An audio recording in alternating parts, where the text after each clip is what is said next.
ठीक तब इसहाक ने याकूब को बुलाकर आशीर्वाद दिया और आज्ञा दी कि तू किसी कनानी लड़की को न ब्याह लेना। 2 पद्दनराम में अपने नाना बतूएल के घर जाकर वहां अपने मामा लाबान की एक बेटी को ब्याह लेना। 3 और सर्वशक्तिमान ईश्वर तुझे आशीष दे और फुला फला कर बढ़ाए और तू राज्य की मंडली का मूल हो। 4 और वह तुझे और तेरे वंश को भी इब्राहिम की सी आशीष दे कि तू ये देश जिसमें तू परदेशी होकर रहता है और जिसे परमेश्वर ने इब्राहिम को दिया था उसका अधिकारी हो जाए।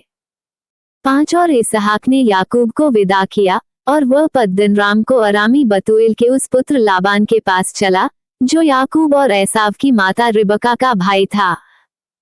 6 जब इसहाक ने याकूब को आशीर्वाद देकर पद्दनराम भेज दिया कि वह वहीं से पत्नी ब्याह लाए और उसको आशीर्वाद देने के समय यह आज्ञा भी दी कि तू किसी कनानी लड़की को ब्याह न लेना। 7 और याकूब माता पिता की मानकर पद्दनराम को चल दिया।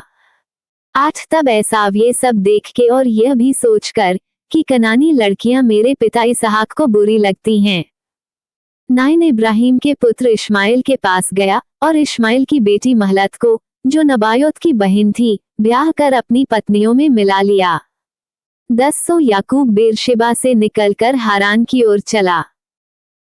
11 और उसने किसी स्थान में पहुंचकर रात वहीं बिताने का विचार किया, क्योंकि सूर्य अस्त हो गया था, सो उसने उस स्थान के पत्थरों में से एक पत्थर ले अपना तकिया बनाकर रखा और उसी स्थान में सो गया। 12 तब उसने स्वप्न में क्या देखा कि एक सीढ़ी पृथ्वी पर खड़ी है और उसका सिरा स्वर्ग तक पहुंचा है और परमेश्वर के दूत उस पर से चढ़ते उतरते हैं। 13 और यहोवा उसके ऊपर खड़ा होकर कहता है कि मैं यहोवा तेरे दादा इब्राहिम का परमेश्वर और इसहाक का भी परमेश्वर हूँ। जिस भूमि पर तू पड़ा है उसे मैं तुझको और तेरे वंश को दूंगा। 14 और तेरा वंश भूमि की धूल के किनकों के समान बहुत होगा और पश्चिम, पूरब, उत्तर, दक्षिण चारों ओर फैलता जाएगा और तेरे वंश के द्वारा पृथ्वी के सारे कुल आशीष पाएंगे।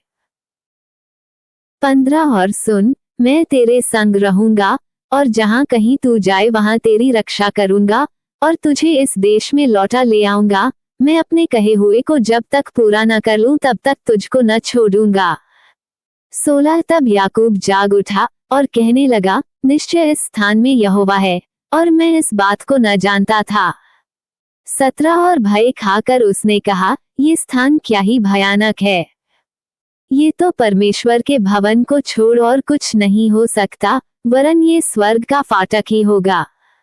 18 भोर को याकूब तड़के उठा और अपने तकिए का पत्थर लेकर उसका खंभा खड़ा किया और उसके सिरे पर तेल डाल दिया।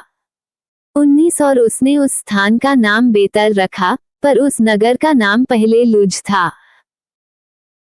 20 और याकूब ने यह मन्नत मानी कि यदि परमेश्वर मेरे संग रहकर इस यात्रा में मेरी रक्षा करे और मुझे खाने के लिए रोटी और पहनने के लिए कपड़ा दे।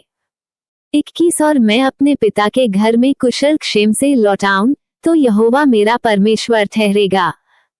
22 और यह पत्थर जिसका मैंने खंभा खड़ा किया है परमेश्वर का भवन ठहरेगा और जो कुछ तू मुझे दे उसका दशमांश मैं अवश्य ही तुझे दिया करूंगा।